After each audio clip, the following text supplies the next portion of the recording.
damos paso al diálogo Desarrollo Territorial y Ruralidad, retos y oportunidades del sector privado en el posconflicto. Tendrá la participación del magíster en Administración, Carlos Ignacio Gallego, presidente del Grupo Nutresa, del filósofo y doctor en Ciencias Políticas, Ian Shapiro, profesor de Ciencia Política en la Universidad de Yale y director de Henry R. Luce del Centro Macmillan, de Luis Fernando de Angulo, integrante de la Junta Directiva del Instituto de Derechos Humanos y Empresa y director ejecutivo de CREER, y de la doctora en Antropología Social y Cultural, Ángela Rivas Gamboa, coordinadora del área de estudio en el sector empresarial y la construcción de paz de la Fundación Ideas para la Paz. La moderación de este encuentro estará a cargo de la doctora en Relaciones Internacionales, Alexandra Guáqueta, catedrática adjunta de la Escuela de Estudios Internacionales de la Universidad de Flinders, asesora del Alto Comisionado para la Paz en Colombia e integrante del Grupo de Trabajo de Empresas y Derechos Humanos de la Organización de Naciones Unidas, a quien invitamos a subir al escenario en compañía de los panelistas.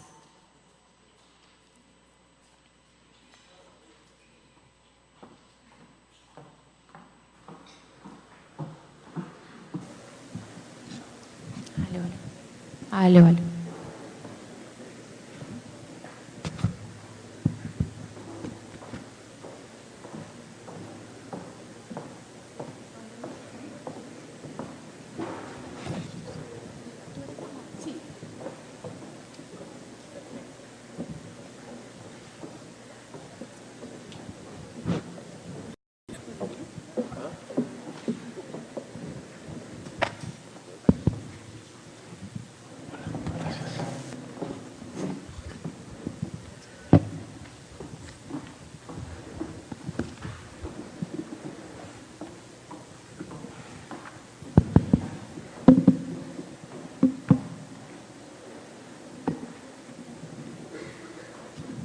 Bueno, buenos días a todos.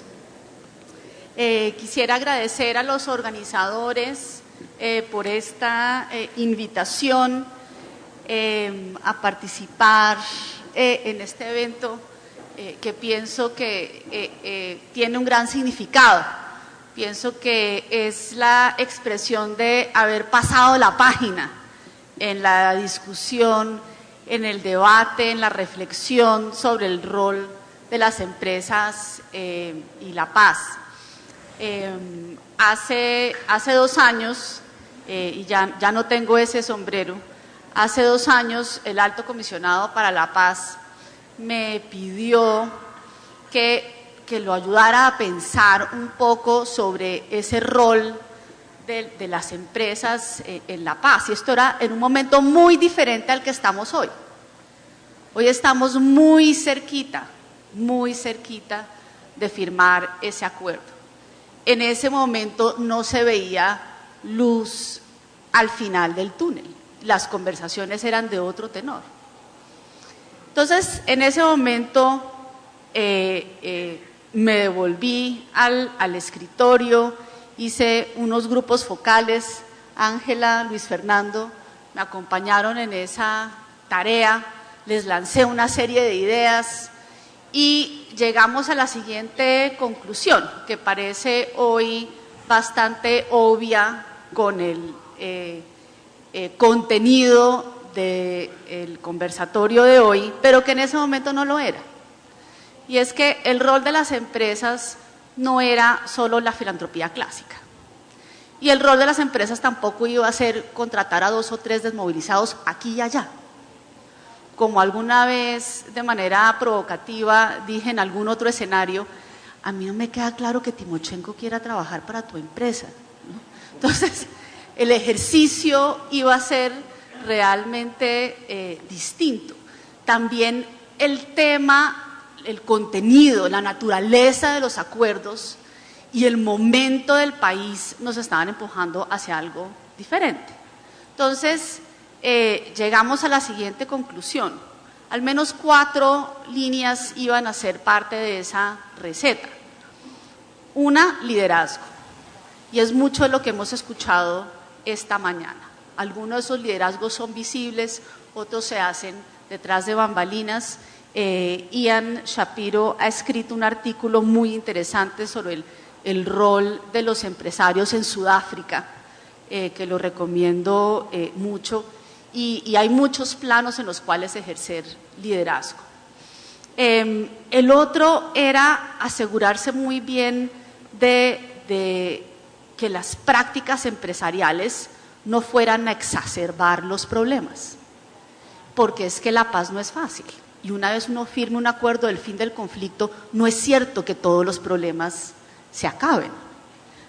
Puede haber conflictividad social, puede haber economías ilegales, y para eso puede haber todavía un ambiente de desconfianza, y para eso las empresas tienen que también mirar hacia adentro y ver que sus prácticas empresariales no van a exacerbar la conflictividad social, no exacerben la polarización política, y para eso hay también una serie de guías, y eso sí tiene que ver con la paz. A veces esas guías tienen lenguaje de derechos humanos, que es anatema. Uy, no, ese tema es peludo, no lo quiero abordar y no tiene nada que ver con la paz. Pero no es así, resulta que nuestro entorno sí tiene mucho que ver. Alianzas público-privadas, de nuevo el tema va más allá de la filantropía y va más a, por supuesto, generación de mercados, y eso es lo que tenemos que hacer para poder recuperar mucho de partes importantes del territorio colombiano. Y finalmente la reconciliación, que no necesariamente tiene que ser perdón, implica esa inclusión de víctimas, victimarios, acercarse a los otros, a los que han sido contrarios, y también el otro tema que es difícil y que está en el tercer panel, y tendremos otras personas hablando de ese tema de frente, y es el tema de justicia transicional. Entonces, con eso cierro mi introducción. Pienso que hemos pasado la página, pienso que ya superamos la visión más limitada y cerrada y miope de Empresas y Paz, y que ya tenemos clara, al menos demarcada, cuál es la cancha. Ahora tenemos que entender dentro de esa cancha cuáles son todas las cosas que están al alcance de los empresarios y de las empresas de manera mancomunada con otros, y cuáles van a ser los retos, porque de nuevo ninguna de esas tareas va a ser fácil. Entonces, con esa introducción le doy la bienvenida a nuestros 4 panelistas. Tengo entendido que les voy a dar la palabra, ustedes van a hacer una reflexión de unos 8-10 minutos, me tomaré el atrevimiento de interrumpir, hacerles preguntas para que sea también un poco más de conversación. El tema de este panel, que de nuevo nos muestra que hemos pasado la página en la reflexión, es el desarrollo territorial. Ian, eso significa desarrollo local. Cuando lo vayan a traducir a inglés, utilizamos esa palabra aquí, territorial. Y eso tiene varios aristas. Por supuesto, actividad económica. ¿Qué actividad económica? ¿Dónde? ¿Qué se necesita para hacerla? Instituciones. ¿Qué institucionalidad se necesita y qué pueden hacer empresarios acerca de esas instituciones cuando supuestamente es tarea del sector público? Y pactos sociales, finalmente, en esos territorios. Entonces, es nuestra reflexión de hoy. Si pudiéramos arrancar de repente desde aquí para allá. Carlos Ignacio, por favor.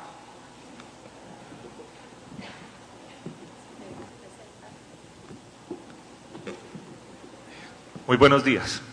Muchas gracias a la Universidad de AFIT, a ProAntioquia, a FESCOL y a todas las entidades que hicieron posible este diálogo de un tema tan sensible, tan importante para nuestra sociedad, y donde uno no se puede sentar a hablar simplemente como empresario, porque arranca a hablar, es el ser humano, y hay que pensar en lo que esto representa para toda la sociedad. Yo no tengo una presentación formal de 10 minutos para arrancar. Me gustan mucho los paneles de verdad que son conversados. Y me voy a apoyar en lo que tú decías, que hablabas de liderazgo, de participación, de proyectos y de capacidades. Eso fue lo que copié de tus palabras. Cuando una compañía como la nuestra, por ejemplo, como Grupo Nutresa, aborda el reto de sobrevivir, de crecer, de hacerse más grande, lo hace con una visión muy clara de sostenibilidad, de desarrollo sostenible. En el mundo hoy, cuando uno habla de desarrollo sostenible, está hablando de entender que el mundo está globalizado, que eso no tiene reversa, que hay un entorno muy turbulento, muy competitivo y que hay unas capacidades que permiten que uno logre resultados ahí, principalmente a través de la identificación y gestión de riesgos y oportunidades. Además, apoyado en la calidad, en la productividad, en la innovación. Y cuando uno trata de hacer gestión sostenible, yo tengo que decir que todo lo que uno hace ahí parte de reconocer al otro. Igual, cuando uno como persona quiere hacer algo para que este mundo sea mejor, todo parte de reconocer al otro. El otro en las empresas es lo que llaman los grupos relacionados o los grupos de interés. Y es atreverse a pensar las compañías no solo con lo que uno crea dentro de una corporación, qué es lo mejor o qué es lo que debe ser, sino desarrollar la capacidad de escucha y tratar de entender cuáles son las expectativas y las necesidades de todos los que están alrededor de las empresas. Y de incluir en la estrategia no solo eso que uno creía que era bueno, sino lo que esa sociedad necesita. Y eso que uno descubre y construye a partir de esa base se vuelve un marco dentro del cual las compañías actúan. Es muy claro que un país sin conflicto armado es un país más sostenible que el que tenemos hoy, completamente. Entonces la pregunta de si queremos un país sin conflicto armado es muy fácil de resolver. Claro que queremos un país sin conflicto. Es más, yo diría que queremos un país con conflictos que se resuelvan de manera civilizada, porque el conflicto es una fuente de aprendizaje y de crecimiento. Claramente el empresariado tiene un papel y juega unos liderazgos importantes. Particularmente yo he creído siempre que el liderazgo tiene como 4 responsabilidades muy grandes. Una, acompañar el desarrollo de personas. 2, construir confianza. 3, buscar siempre un propósito superior con el que uno se pueda enganchar, con el que uno convoque un equipo y logre resultados. Y 4, mantener viva la esperanza. Eso es lo que hace un líder. Entonces, si consideramos que terminar un conflicto armado es un reto no de unos partidos políticos, sino de una sociedad completa, a nosotros nos cabe la responsabilidad de actuar como empresarios, de aplicar unos liderazgos, de participar. Y uno de los frentes donde más pueden trabajar los empresarios es en la creación de oportunidades. Ahí concretamente voy a pasar a los proyectos, y es nosotros en ese marco de sostenibilidad venimos trabajando desde hace muchos años en proyectos que tienen que ver con, por ejemplo, con temas de desarrollo regional, claramente, algunos en el campo agrícola, otros que tienen que ver más con temas de ganadería, pero es súper clave que esos proyectos sean completamente productivos para que sean sostenibles en el tiempo, que no sean proyectos apalancados en subsidios que el país no pueda dar permanentemente, y proyectos que claramente no sean de tipo asistencialista. Si ustedes me dicen, bueno, pero es que eso es teoría, yo digo, no, no, no es teoría. 20.000 hectáreas en cacao, 500 en ajonjolí, 500 en mora, 450 en marañón. Eso son datos solo del grupo Nutresa. Y son proyectos donde la gente crece, genera valor y desarrolla sus comunidades.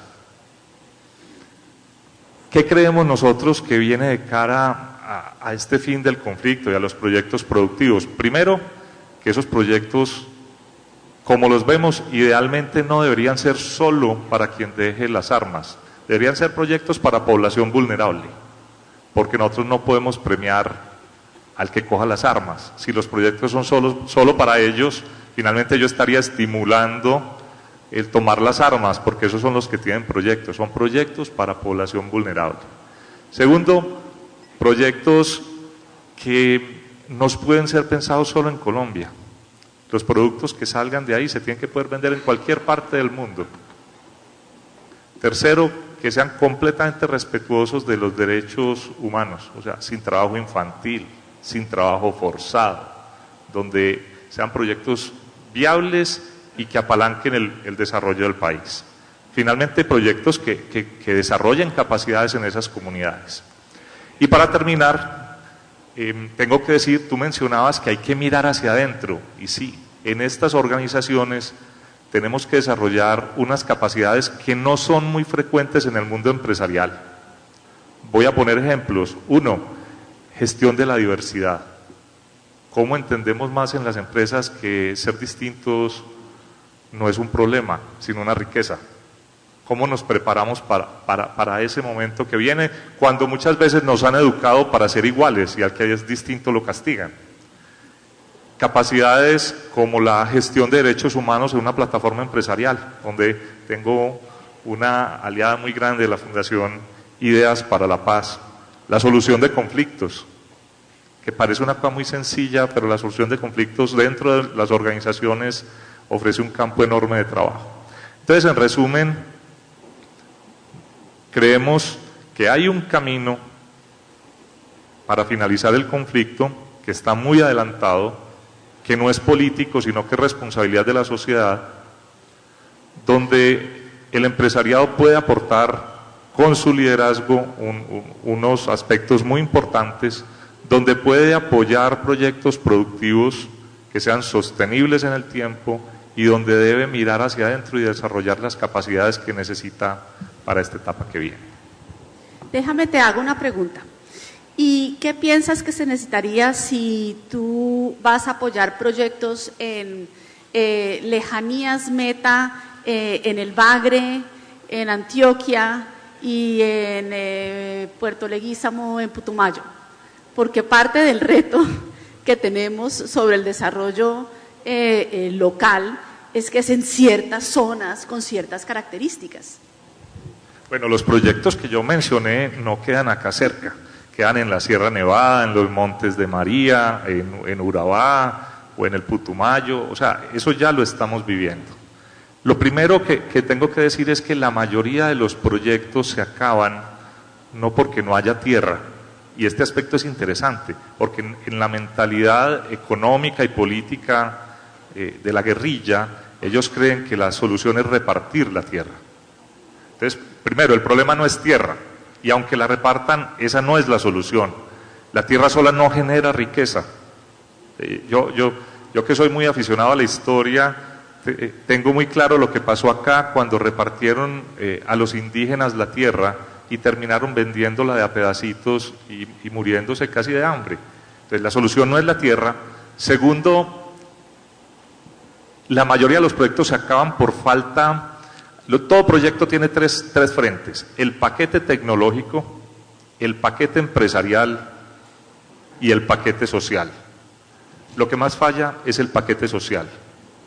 Las comunidades nuestras lastimosamente, saben muy poco de trabajar juntos, y el minifundio, el apego a la tierra ha hecho que dupliquemos capacidades que no se necesitan, y ha hecho que sea muy difícil desarrollar proyectos con base en préstamos, porque hacer un préstamo para 13.000 campesinos son 13.000 trámites, pero si están asociados es un trámite. Entonces se necesita desarrollar el paquete social, el paquete empresarial para que vivan, sepan cómo se gestiona un negocio y tener el paquete tecnológico adecuado. Las alianzas público-privadas son un camino, las vemos bien, hemos trabajado en ellas, siempre y cuando esté muy claro el papel de cada uno de los aliados. Los proyectos en las alianzas público-privadas se tienen que blindar contra los cambios que por temas políticos hay cada 4 años. Si no los blindas, los proyectos cada 4 años se acaban y vuelven y comienzan. Pero no le tenemos temor a trabajar en lugares remotos. Lo ideal es tener comunidades que quieran trabajar, que se comprometan, que sepan que los proyectos no son asistencialistas, sino que se trata de desarrollar capacidades locales y donde la empresa privada lo que hace es acompañar, no cargar, porque si tú los cargas no desarrollan las capacidades. Y es perfectamente trabajar en todos esos lugares. Ahora de esos proyectos que mencionaba, 2 de ellos ganaron el premio Emprender Paz, uno en Cancabarúa, en la Sierra Nevada, y otro en los Montes de María. O sea, se puede siempre y cuando cada una de las partes tenga claro su papel y se trabaje en esos 3 frentes: social, empresarial y tecnológico. Gracias, Carlos Ignacio. Ian, bienvenido.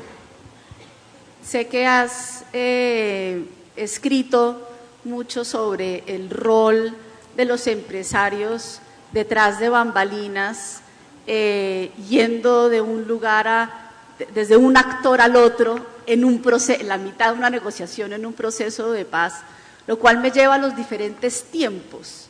Entonces está el tiempo de las negociaciones y de las tomas de decisión y acercar a las partes, y después está el tiempo de la implementación, de la construcción, de lo que viene hacia adelante. Quisiera que reflexionaras sobre esos 2 momentos, pero también sobre desarrollo local en esos 2 momentos.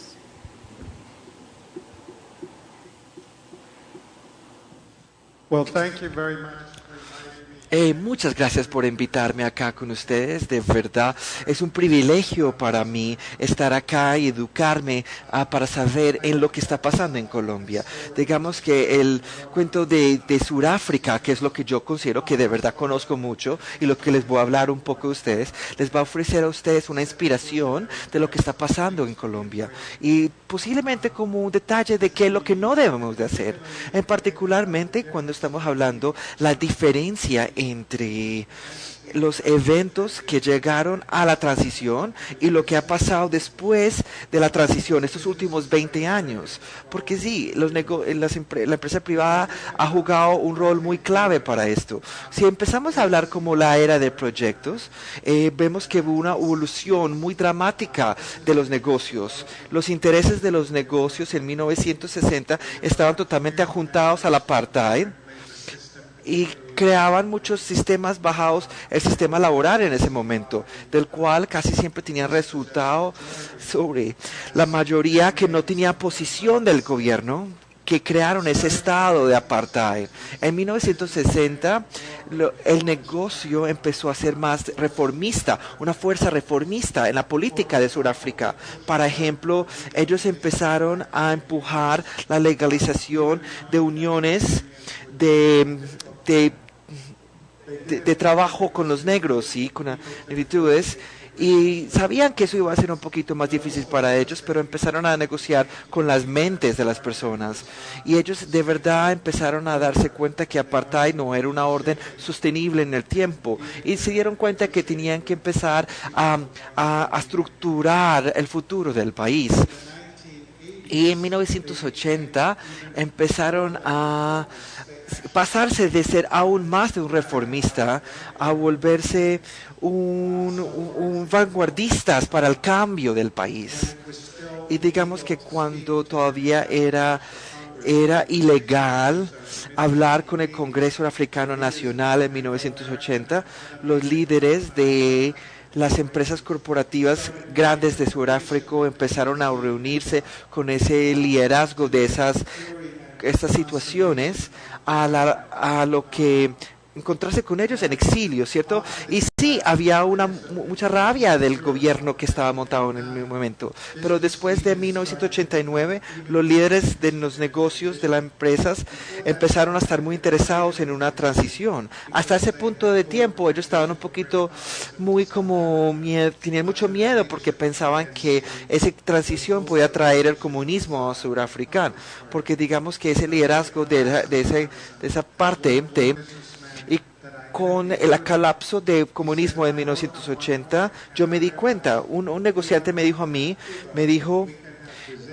que otros no tenemos que tener a Cuba como representación, podemos tener a Brasil. Y empezaron a ver diferentes posibilidades para el cambio en el país. Durante estas negociaciones de transición, ellos jugaron un papel muy positivo. Ellos pudieron facilitar cada momento que cuando las negociaciones cayeron, ellos por detrás, ellos pudieron empujar la diplomacia para poder juntar las gentes un poquito mejor, para poder, digamos que, situar como unas posiciones que unos meses antes de las elecciones, que uno de los partidos negros más grandes, ellos pudieron hacer unos trabajos muy importantes para mediar esa situación entre las dos partes. Y en muchas formas, ellos son héroes en la era que fue a la transición de Sudáfrica. Estamos hablando que el rol del sector privado tuvo un rol muy importante, pero cuando empezaron a terminar esa transición, de firmar las declaraciones de paz, es importante saber que esto no es el fin de la industria y que todo va a salir perfecto. No, la verdad es que no es el final de lo principio. Y lo que les quiero contar para que tengan mucha preocupación, después de la transición los negocios no han hecho un rol tan significante. Ellos han perdido muchas oportunidades para poner una orden social a esa situación. Digamos que ese estatus que ellos aprovecharon durante la transición ha ido bajando en su poder, digamos, en mucho por la naturaleza de las cosas, porque cuando tú estás negociando a un acuerdo de paz, tú tienes un gol aplicado en el cual todos podemos trabajar. Pero ¿qué pasa cuando ya se firma? Toda esa energía se empieza a desaparecer y se vuelve mucho más difícil conseguir que las personas colaboren en esa búsqueda del cambio, porque esa definición de cambio es difícil de medir. El éxito en este caso es más difícil y los problemas de la colección es mucho más difícil de resolver. Digamos que después los negocios no fueron representativos para el cambio por todos los beneficios que ellos recibieron de la orden de apartheid. Digamos que hablaron mucho sobre el pago de las reparaciones de las personas y tener en cuenta que casi no reparación fue hecha a un nivel significativo, fueron pagados a las personas. Digamos que los sectores de negocios se reaccionaron en diferentes formas. Las empresas grandes empezaron a mirar cómo trabajaban con el Congreso Africano Nacional y digamos que verdaderamente empezaron a manejar las cosas igual como lo hacían antes. Y eso se convirtió en un sistema incrementalmente corrupto y en 2012 explotó en Maracana, donde 43 personas fueron matadas por la policía y ellos fueron básicamente unos personas que estaban protestando sobre la corrupción entre las empresas grandes y estas situaciones. Y los líderes de los movimientos liderazgo anteriores podrían decir que estarían muy bravos en estas situaciones, porque esta nueva orden de Sudáfrica que fueran matar a mineros, a esta gran cantidad de personas, esto es una indicación de lo que les puedo decir. Y les puedo hablar un poquito sobre cómo esas empresas grandes no pudieron cumplir con los retos de crear una orden más inclusiva para las personas africanas. Sí, podríamos se creó como un elitismo de empresarios negros. Estamos hablando de unas personas muy ricas de negocios negros y tuvieron unos conflictos con las personas blancas y lo hizo muy difícil que hubo una cooperación en esa situación, especialmente para recibir unas negociaciones preferenciales por ser empresas de las negritudes. Y fue un poquito difícil poder sobresalir esta situación. Pero digamos, si miramos la estadística, digamos que hay más de 30% de desempleo en el país. Es uno de los países más desiguales del mundo. El eficiente génico de inequalidad, estamos hablando de 0.7. Estamos hablando que es más alto que Brasil, que Argentina. De verdad, es un país muy inigual. No ha habido una distribución sustanciales. Estamos hablando de impuestos marginales de arriba. Es aún más bajo de lo que había cuando era apartheid. En muchos casos no había un cambio significativo. Si empezamos a hablar del sector rural, los terratenientes blancos han resistido de una forma sistemática para un cambio y también han tenido una resistencia sistemática para resistir como de educación y ese desparcimiento de tecnología y de conocimiento con los finqueros negros, y con eso el resultado ha sido una incrementación de frustración y rabia entre las personas. Y esto que ha hecho que el gobierno de verdad tiene mucha presión para hacer muchas cosas muy desesperadas, que en muchos casos no pueden ser productivas. De verdad, responder a esa rabia de los finqueros negros, porque llevarlos como a un camino que es muy similar a lo que hemos visto en Zimbabue, de quitarles tierras y dárselas a las personas que podemos promover más actividad. Y las personas, los terratenientes blancos, están muy preocupados y diciendo en muchos casos que esto no va a ser una forma buena, ¿cierto? Pero en verdad es mucho más un fracaso de la industria privada de Sudáfrica, porque si ellos de verdad habían dicho y usado la creatividad que habían usado en la creatividad para la transición, y si hubieran puesto todos esos esfuerzos como el post-conflicto, no tendrían los problemas que tienen en este momento. Digamos que esto está llevando al país en unas direcciones no muy buenas. Lo que yo les puedo dejar acá a ustedes es que cuando ustedes están encontrando el fin del inicio, va a ser mucho más difícil. Yo sé que es difícil conseguir un acuerdo de paz, pero va a haber unas nuevas formas de dificultades y lo más que puedes hacer a un nivel principiante para crear cambios hacia un futuro va a ser mejor, porque después va a ser mucho más difícil crear energías y crear ese momentum 10, 15 años en el futuro. En los diferentes artículos y libros que has escrito, has reflexionado sobre la alineación de poderes e intereses, por un lado, y por el otro lado, la deliberación, etcétera. ¿Qué recomendarías tú para poder alinear los intereses hacia adelante, dado que hacia adelante también hay trabajo que hacer y habrá momentos donde necesitaremos empresariado, líder proactivo, ilustrado para manejar, ayudar, contribuir a manejar esos retos? ¿Cómo alineamos esos intereses?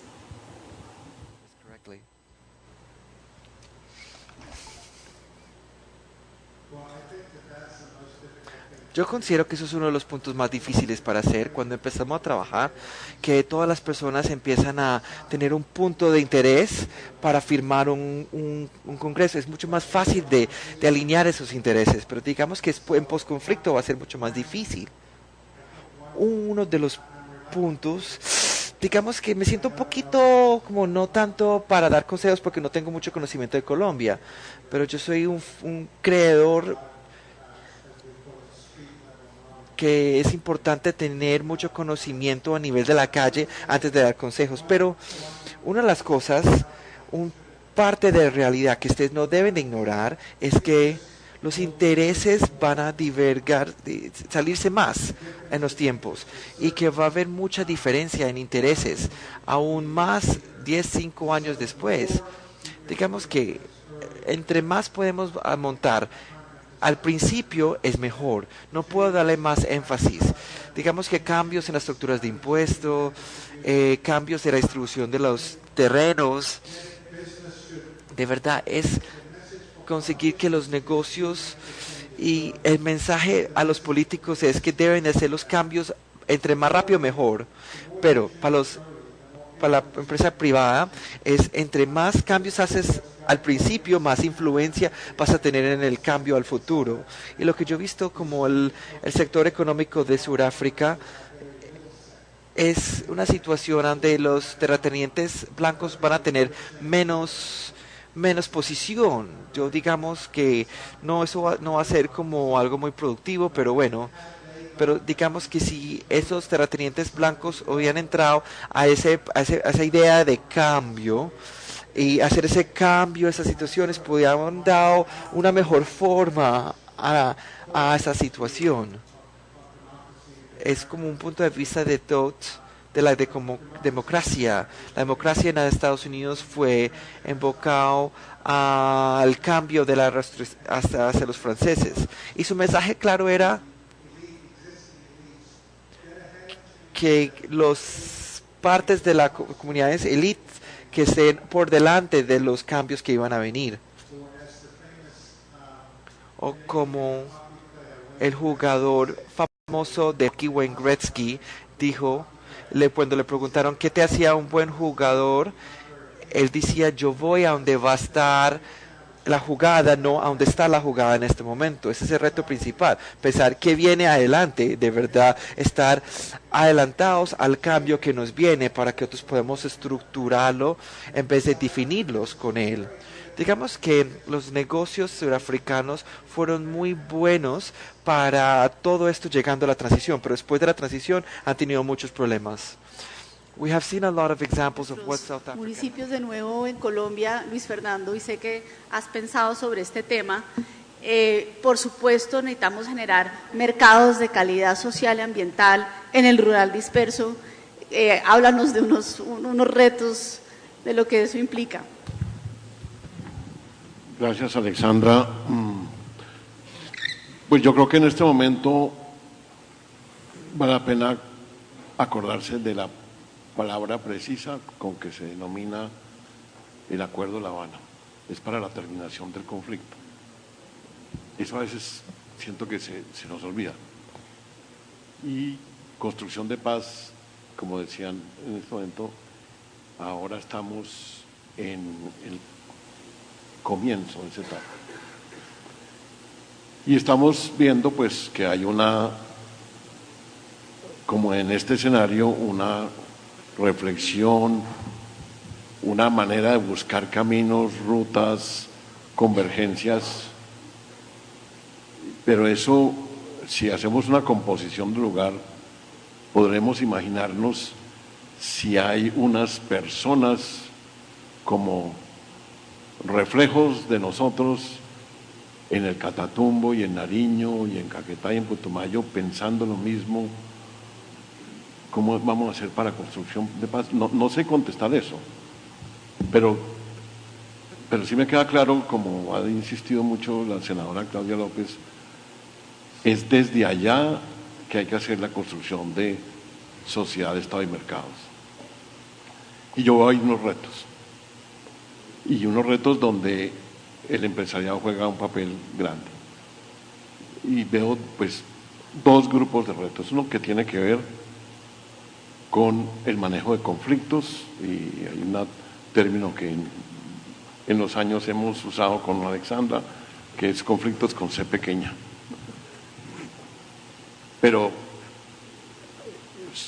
la solución de esos conflictos es lo que viabiliza el segundo tema que está fuertemente relacionado con la construcción de paz, que es confianza y legitimidad.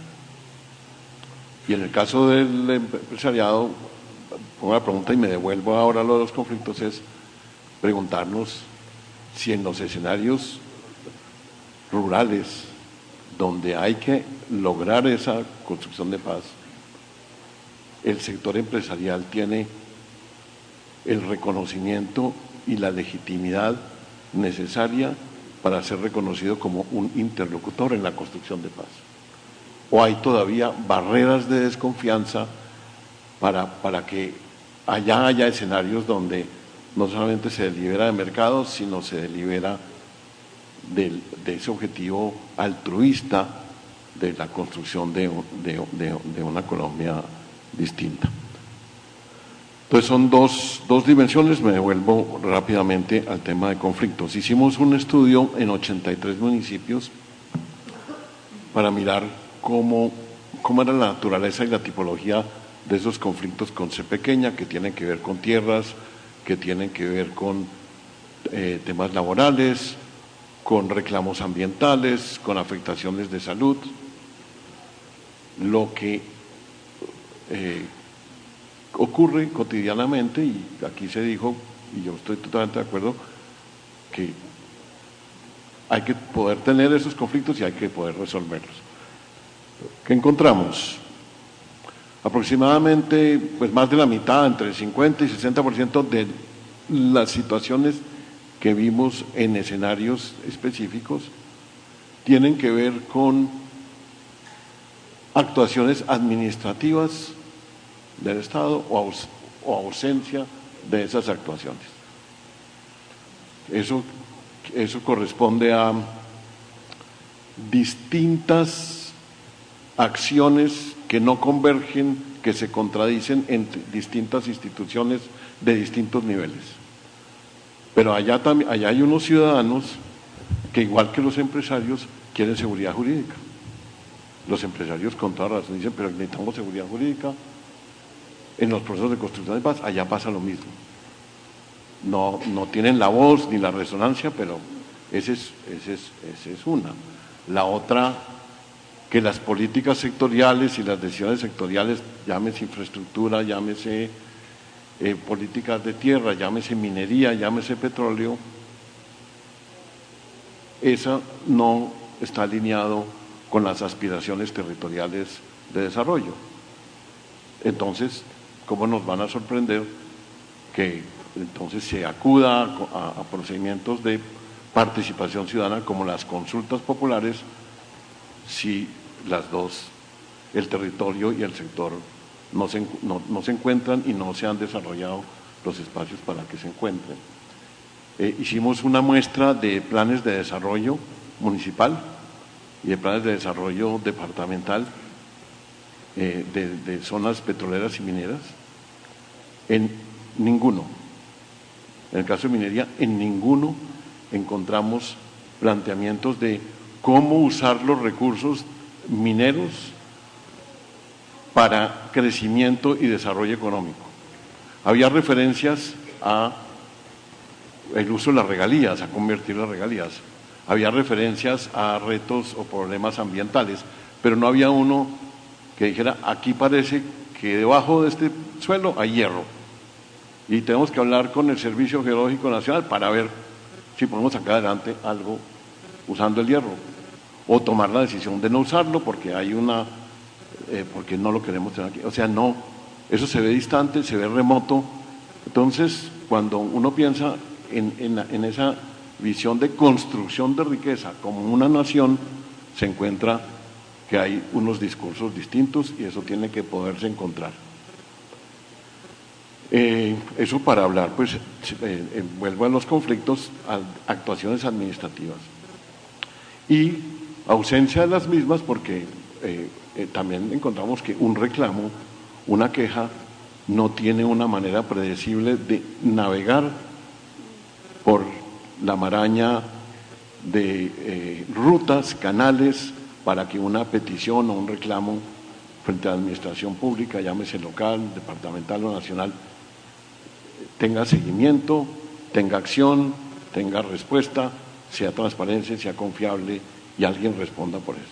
Los sistemas, las plataformas operativas de atención de reclamos de distintas entidades tienen inclusive lenguajes de computador distintos. No hay manera. Entonces, cuando eso multiplicamos de que se comuniquen, cuando multiplicamos por millones, pues también el problema se multiplica. Pues yo estoy hablando de cosas como muy básicas, pero que tienen que ver con atender la atención de conflictos, que es la construcción de Estado. Pues porque eso es hacer justicia, eso es impartir justicia. El segundo grupo de conflictos tiene que ver, lo llamamos con inexistencia, precariedad, insuficiencia de debida diligencia por parte de empresas. Quiere decir, empresas que llegan con proyectos importantes, pero no necesariamente han hecho el ejercicio de conocer, comprender el contexto en donde van a trabajar. Y si eso se lo sumamos a este reto de los procedimientos administrativos y de la descoordinación, pues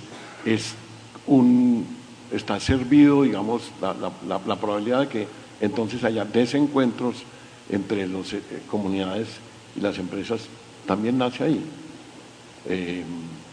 En haber identificado los riesgos, en haberlos anticipado, en haber llegado con las instituciones que son, y se conecta con el tercer grupo importante de fuentes de conflicto, es el manejo de la información, de las asimetrías y la legitimidad de información.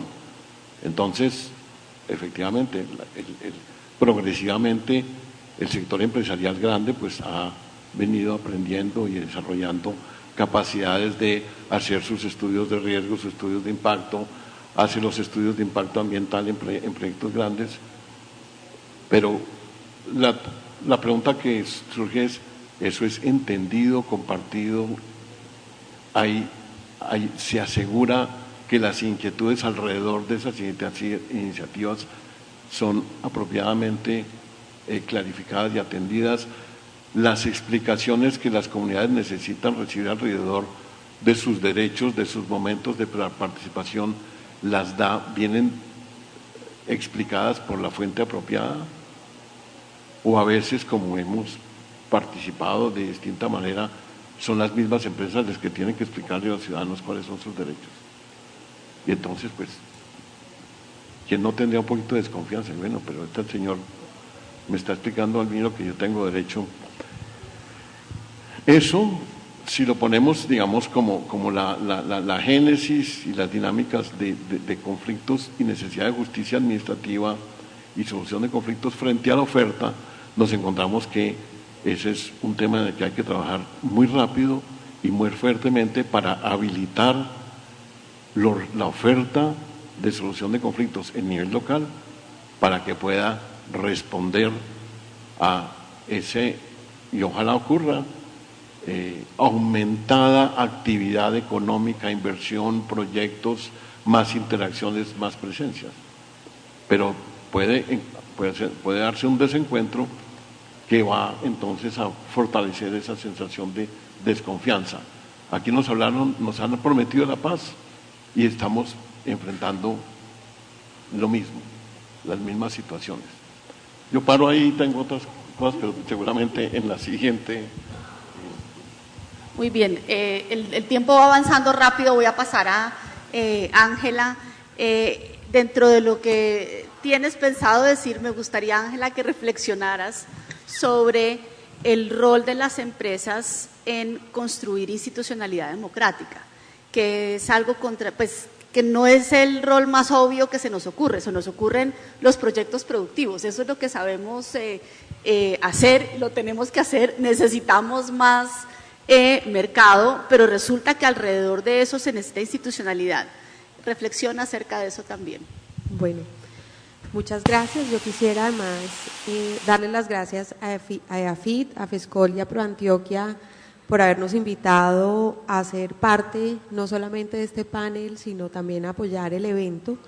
Para la Fundación Ideas para la Paz, este es un espacio muy valioso Nosotros llevamos más de 15 años pensando en ideas de cómo podemos contribuir a la construcción de paz.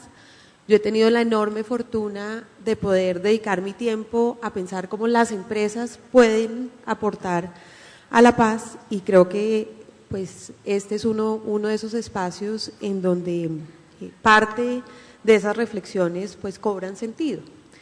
Dentro del ejercicio que nosotros hemos hecho de pensar una agenda empresarial para la paz, hemos encontrado que hay 4 grandes esferas donde las empresas vienen trabajando y podrían trabajar más. La primera es generar entornos propicios para la paz, que tiene que ver con lo que ya hemos discutido, la gestión responsable, la acción sin daño, etc. La segunda es cómo se mejoran las condiciones socioeconómicas en esas áreas de influencia de la operación, pero también en otros lugares donde las empresas tienen un interés particular en actuar, o con algunos grupos de población con los que las empresas tienen una relación más directa. La tercera es la inclusión sociopolítica. Cómo las empresas, y ahorita pues hay un par de ejemplos, los ejemplos siempre son odiosos porque uno siempre corre el riesgo de dejar a alguien por fuera, pero ahorita hablamos de algunos ejemplos. Cómo las empresas ayudan a ampliar la ciudadanía de sus grupos de interés, cómo ayudan a fortalecer capacidades en lo local, cómo efectivamente fortalecen institucionalidades, no solamente la institución estatal, sino las reglas de juego que rigen a un territorio y cómo ayudan a construir territorio. Y por último, una esfera que es muy importante, y es cómo las empresas participan en pasar la página del conflicto, cómo no solamente participan en ejercicios de reconciliación, sino además ayudan a transformar narrativas que han marcado la manera como los colombianos entendemos nuestra historia y reaccionamos frente a situaciones sociales y políticas. Yo hice un ejercicio que tengo que confesar que fue muy gratificante, y fue devolverme a leer las recomendaciones de la misión rural del año pasado. Entonces, pues me lo había leído probablemente con otros lentes. Cuando me lo volví a leer, creo que es muy interesante ver cómo desde la misión lo que se está proponiendo es, claro, la parte económica es muy importante, pero la transformación del territorio no se logra solo con un proyecto, se logra con reconocer que efectivamente en el territorio hay ciudadanos que son sujetos de derecho, que además pueden ser autónomos en muchas de sus decisiones, pero que además tienen que ser competitivos en sus transformaciones. Y creo que ahí la discusión sobre mejorar las condiciones socioeconómicas y ayudar a la inclusión sociopolítica cobran muchísimo sentido.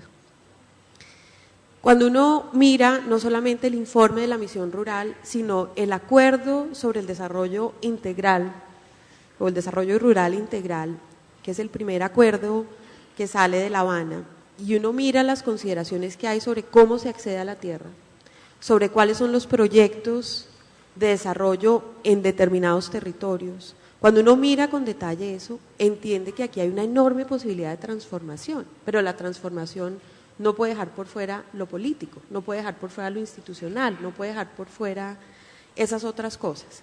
En resumidas cuentas, es una tarea que no solamente pasa por mejorar los ingresos, sino pasa por cambiar la dinámica de un territorio. Y cambiar la dinámica de un territorio va más allá de un asunto económico. Y creo que en ese sentido, pues hay ejemplos que son muy interesantes. Yo quisiera mencionar 2, pidiendo 1000 excusas porque seguramente no va a mencionarlos todos los que están acá, pero bueno. El primero, que es muy interesante, es el ejercicio que se ha hecho en la Macarena. Yo creo que el ejercicio que ha hecho la alquería en la Macarena es interesante porque a simple vista uno diría es un proyecto productivo, o sea, compran leche en la Macarena. Sí, pero es que es un ejercicio que transforma la dinámica de una región, vuelve empresarios a aquellos pobladores que hasta hace unos años tenían como proyecto de vida pues sembrar coca, porque ¿qué más voy a hacer yo en la Macarena? No, los vuelve ganaderos, los vuelve empresarios, los reconoce como parte de un mercado. Entonces creo que la primera tarea es efectivamente ampliar el mercado, y en eso las empresas tienen un enorme potencial. El segundo ejemplo, que además pues vengo precisamente de visitarlo, es en el corregimiento de Las Hermosas.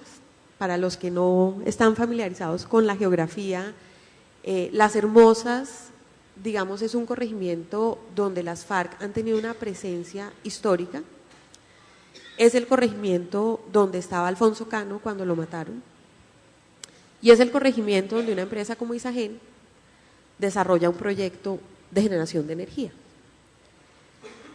La experiencia que yo fui a visitar, llegué el lunes por la noche, es la mesa de transparencia que existe desde el 2009, 2010. La idea empieza a surgir en el 2008 y es un espacio en donde los habitantes de las 28 veredas del corregimiento de Las Hermosas tienen la posibilidad de interactuar con el ejército, con la gobernación, con la alcaldía, con la defensoría, con Naciones Unidas, para discutir qué está pasando en materia de derechos humanos en sus veredas. Cuando uno ve ese ejercicio y oye el testimonio que dan los presidentes de las juntas de acción comunal, realmente dice, aquí hay un enorme potencial. ¿Qué ha hecho Isagen? Facilitar que esa mesa se dé. Esa mesa no es de Isagen. Se necesita un salón, lo pagamos. Se necesita un videobin, lo pagamos. Se necesita que el gobernador llame, nosotros ayudamos a que el gobernador, pues a recordarle al gobernador que llame. Pero es un espacio de las comunidades con la institucionalidad. En un lugar de Colombia donde, como lo decían muchas de las personas con las que nos reunimos, pues hasta hace 8 años no iba nadie. Realmente quien mandaba ese lugar, por muy triste que nos parezca aceptarlo, pues era la guerrilla. El Frente 21 mandaba ahí. Hoy en día ese diálogo se puede. Esos son solo 2 ejemplos. Hay más y yo esperaría que cada vez haya más. Pero creo que es en esa intervención. No, el asunto es que hay un territorio que se transforma y que esas 15 familias son ciudadanos que pueden tener un plan de vida distinto al de simplemente depender de unas actividades ilegales en algunos casos o simplemente que no dan para vivir en otros casos. No sé si eso responde a tu pregunta. Excelente ejemplo el de Chaparral. También tuve la oportunidad de estar ahí y nos contesta nítidamente la pregunta: no es el rol de las empresas reemplazar al Estado, digamos, eso es clarísimo, pero cómo con esa gestión de facilitación de la cual se hablaba esta mañana y hoy, han podido fortalecer la práctica democrática, porque lo que han fortalecido es un diálogo entre juntas de acción comunal, la base social y la institución local, la alcaldía y la gobernación. Y son esas gestiones las que van encaminadas a fortalecer. Ahora, tenemos 20 minutos más y tengo entendido que este es el momento donde podemos abrir la discusión al público por si tienen preguntas. Entre nosotros, entre los del panel en la discusión, estaba pidiendo instrucciones, ¿ok? Muy bien. Bueno, entonces sigamos con nuestra ronda para poder pensar en desarrollo local, desarrollo territorial. Coordinación. Todos ustedes han mencionado el tema de coordinación y que la coordinación va a ser un reto hacia adelante. La agenda de implementación de acuerdos es bastante amplia. Si nos vemos todo el capítulo de reforma rural integral, participación política, mirar el tema de el problema de las drogas, abordarlo con una nueva aproximación de sustitución de cultivos, implica muchas agencias, muchos actores, e indudablemente ese va a ser un reto. ¿Qué rol pueden jugar las empresas para ayudar en esta nueva tarea de coordinación? Las alcaldías, particularmente en aquellos 250 o 300 municipios más afectados por el conflicto armado, con mayores brechas de pobreza, con mayor debilidad institucional, a duras penas van a tener capacidad, suficiente gente que trabaje en la alcaldía para estar involucrados en todos los procesos participativos y en todas las tareas que hay que hacer. Después está la gobernación y después está la maraña de las múltiples agencias a nivel local. Eso es un esfuerzo grandísimo. ¿Qué rol pueden cumplir las empresas para ayudar en esa tarea de realizar el desarrollo a nivel local. No me gusta utilizar el término hacer que el Estado llegue, porque se construye desde abajo, no es que llegue, sino que se construya. Pero sí quisiera reflexionar sobre el rol, si las empresas tienen un rol en eso y qué podrían hacer. Carlos Ignacio, si podemos empezar por ti. Gracias, Alexandra. Yo quisiera decir que si bien el punto primero pues fue el que se abordó en la negociación y lo sacaron adelante, todavía hay espacios sin llenar en ese capítulo.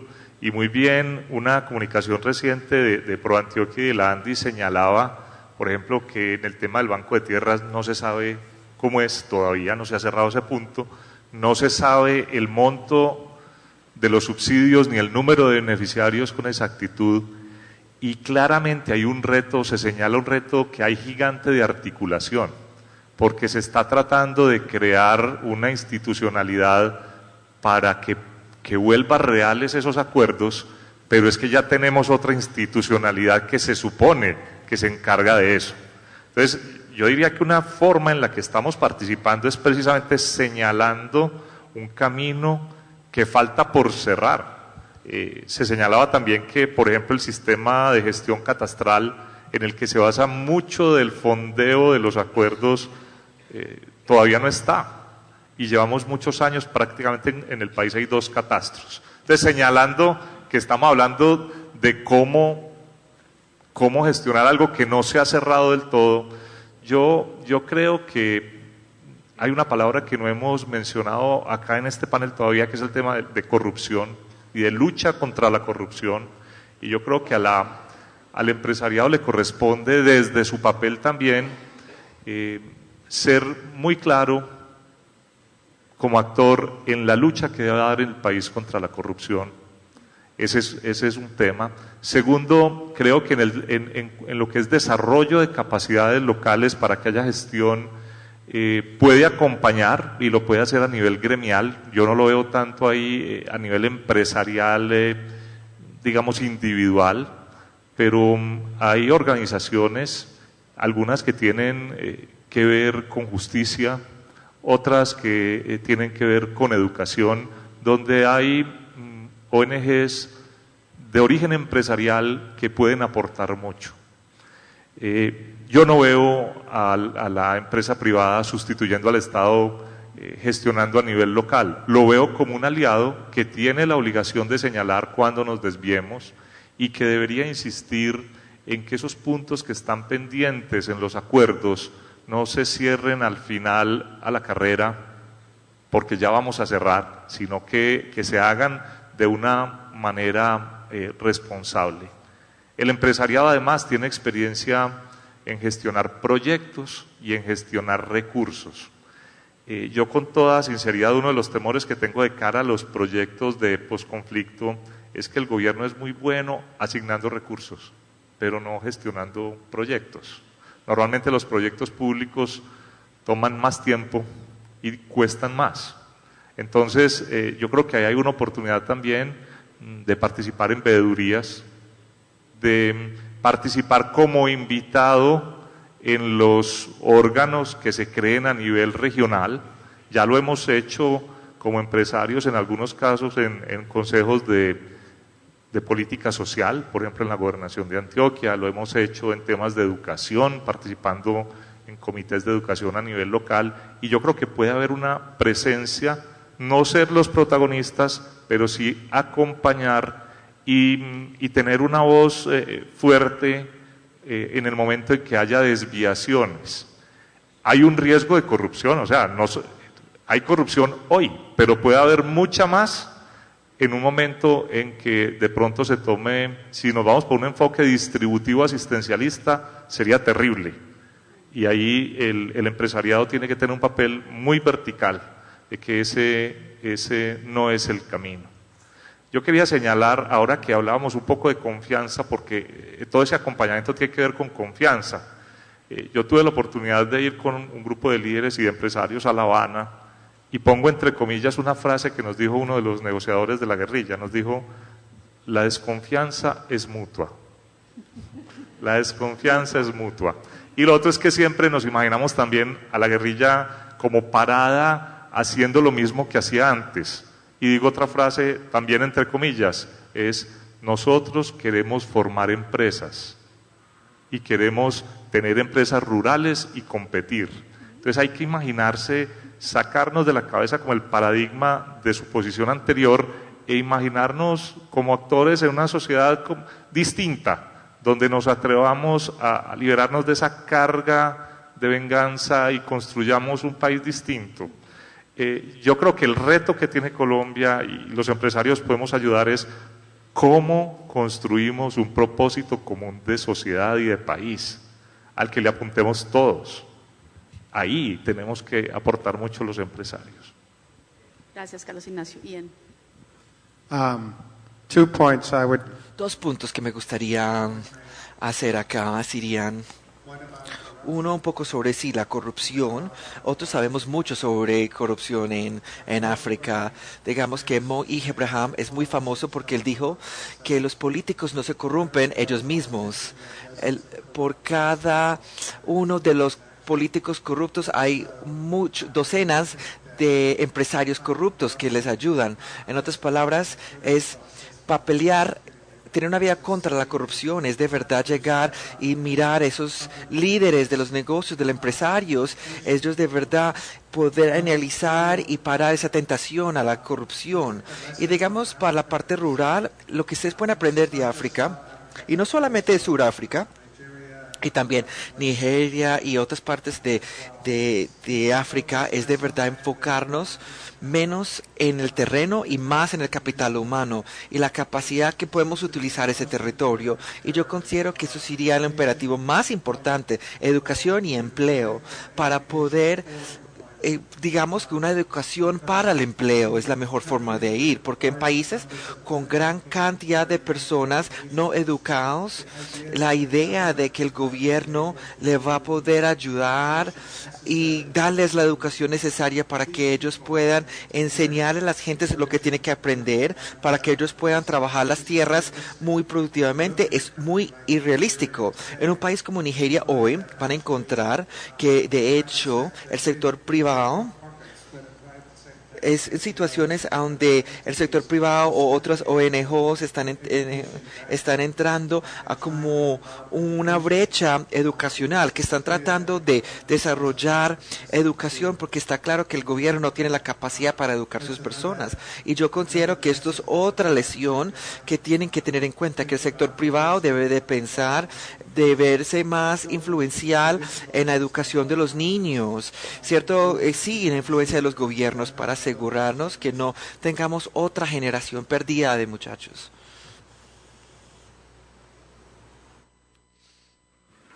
Dos cosas diría acá.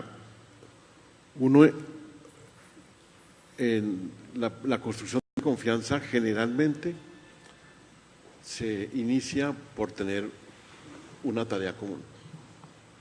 Cuando dos personas o dos partes que no tienen o desconfían tienen algo que hacer juntas, se empiezan a descubrir esa intersección mínima y entonces empiezan a descubrir la conveniencia de no separarse y entonces adoptar comportamientos que mantengan esa intersección y que la agranden. Eso, pasado el terreno, me lleva al otro elemento de lo que quiero comentar. El empresario es un ciudadano y entonces en los escenarios locales juega un papel de empresario, pero yo creo que tiene que reclamar y ejercer su función ciudadana, un miembro de la comunidad y promover eso. Ejercicios como lo que acaba de explicar Ángela, la construcción de esas visiones comunes. O sea, la visión común nacional es una sumatoria de muchas visiones comunes que se pueden acomodar en el territorio. Eso, a mi manera de ver, aunque pues suena un poco filosófico, es un ejercicio que hay que iniciar en todas partes. el empresario grande que tiene la capacidad de conectar la discusión nacional con lo que está pasando localmente, tiene un aporte que hacer, pero allá hay otros empresarios que a veces se invisibilizan porque la comunidad tiene la cabeza y cuando se habla, las empresas, estamos hablando de las grandes, y allá hay empresas que a veces dicen, pero a mí no me están reconociendo que tengo un papel y unas obligaciones como ciudadano en construir eso. Y esa fuerza, ese estímulo a la participación en los asuntos públicos locales es una fuerza grande, porque es también la que le acota la arbitrariedad, acota la corrupción, le aporta transparencia y permite entonces que aparezcan más recursos de talento, de energía, de gente, haciendo lo que la institucionalidad, que posiblemente es pobre o es limitada o necesita mucho,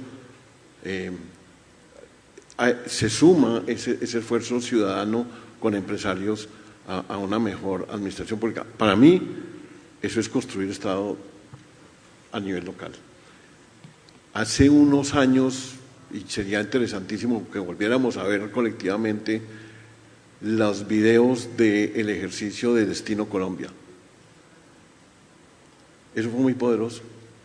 Nos tomó 30 años, pero si volvemos a ver lo que se hizo allá, se trabajó en Quirama, en el recinto Quirama de Destino Colombia, encontramos cómo soñar y buscar una visión común es empezar a caminar juntos, entendiendo que en el caso de construcción de paz local, el proceso es el producto. No es que allá está, sino caminando y teniendo las reuniones y teniendo experiencias como la de las hermosas, es que empiezan a ocurrir cosas. No sabemos cuáles son. Esas van a ocurrir al estar hablando, y entonces ahí hay dos funciones del empresario: está abriendo los mercados, está conectando los recursos locales con el mercado nacional. Allá también hay personas que quieren llegar al mercado nacional, pero está jugando un papel de ciudadano. O sea, tiene que haber la posibilidad de que haya una comunicación no transaccional del ciudadano empresario en sus entornos.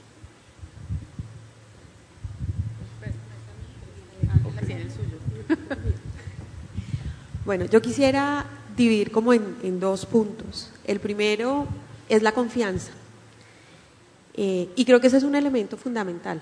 Coincido con todo lo que se ha dicho. Yo simplemente quisiera añadir una explicación que me dio el presidente, bueno, en este caso expresidente de una empresa relativamente pequeña que opera en Barranca y que en los 90s se enfrentó a la enorme tarea de construir una generadora de electricidad en la Comuna 7, pues de energía, lugar, para quienes saben, pues donde no entraba ni el ejército, ni la policía, ni absolutamente nadie.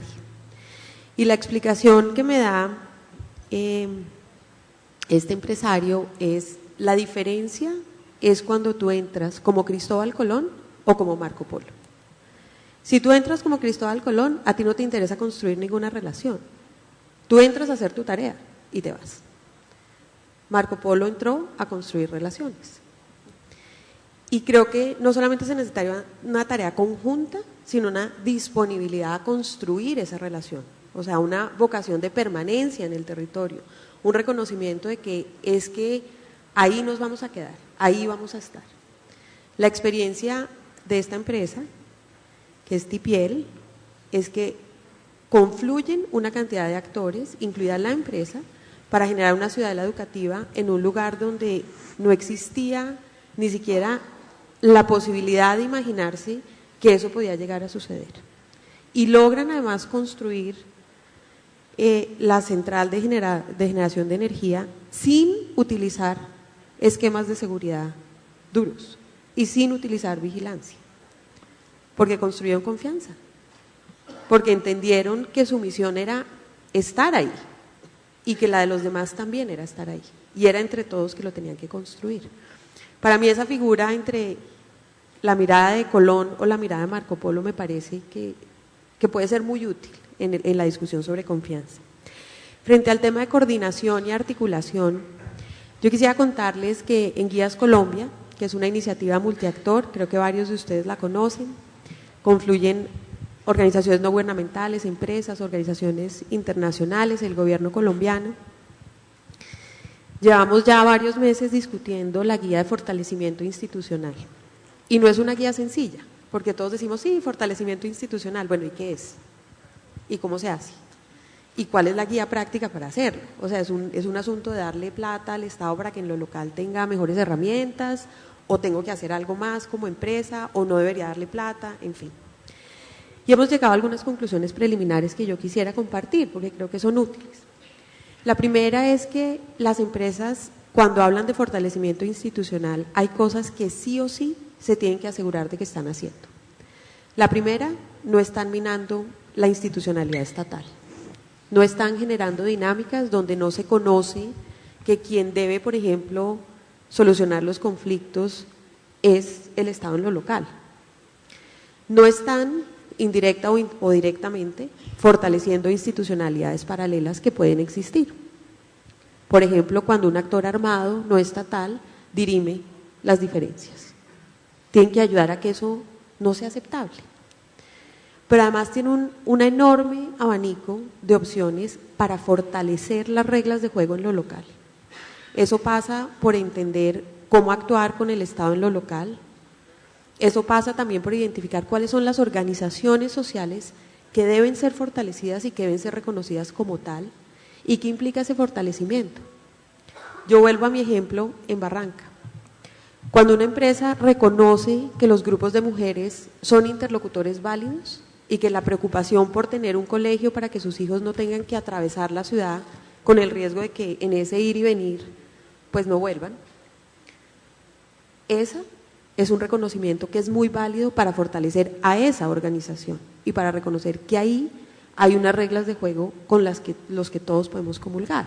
Entonces creo que en la articulación, simplemente para resumir, y es algo a lo que estamos llegando en guías, el tema no es tanto de recursos, sino de esa capacidad de administración y de identificación de quiénes deben confluir en qué procesos, donde las empresas pueden hacer un aporte inmenso. Y yo paro ahí porque sé que tenemos poco tiempo. Sí, quisiera invitarlos a darles un aplauso a nuestros panelistas, darles mostrar la paleta roja.